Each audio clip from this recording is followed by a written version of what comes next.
G'day golfers, I'm Glenn Haynes. So sorry for not posting recently, been so busy with our move. This is my new home here on the Barrington coast. This is the Hawks Nest Golf Club and it's a beautiful spot to be, really happy to be here. So what I'm going to post about over the next couple of weeks is a couple of differences here. We have Hawks Nest is very tight, so we've got some very tight lies on the fairway and some very tight tee shots. So this is going to be our focus for the next couple of weeks. So let's start with some tight lies. We've got a 40-yard pitch shot here, and we're going to show you 3 principles that are going to help you to make these tight lie pitch shots so much easier. Stick around for the third one, it's probably the most important.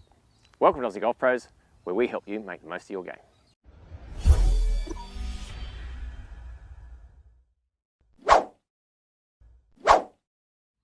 40-yard pitch shot off of a tight lie. The first principle is hitting the grass in the right spot. We need to get the bottom of the swing arc right where that golf ball is. We don't want to be hitting down on the ball or up on the golf ball. We want that ball right at the bottom of the swing arc. As the club comes up and then down, that's where we're going to meet the grass right where the ball is.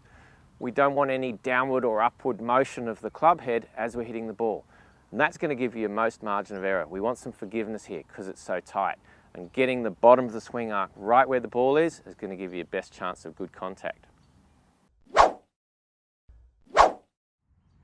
Principle number 2, we need to use the bounce, the bottom of the golf club. So what that means is that we're not going to have the shaft way forward or way back. We're going to have the shaft fairly vertical, maybe slightly forward, and you're going to hit the grass with the bottom of the club, not with the leading edge. You're going to hit the grass with the bottom. Forget about this low bounce option of 4 degrees and 6 degrees. Bounce is your friend, even off of tight lies like this.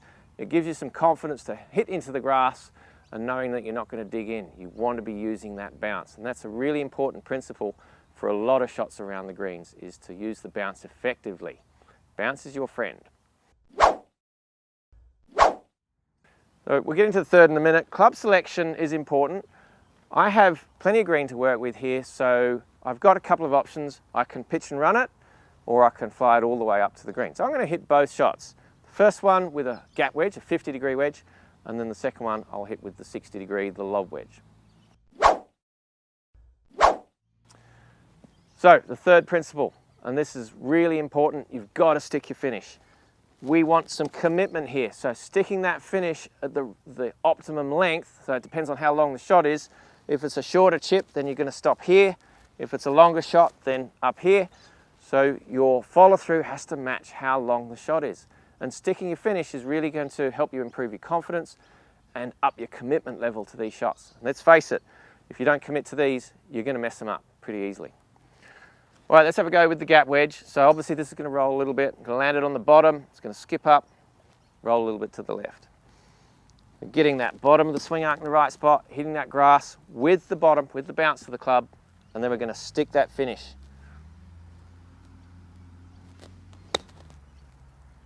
So he's holding that finish, pitch and run, and it's worked out pretty well.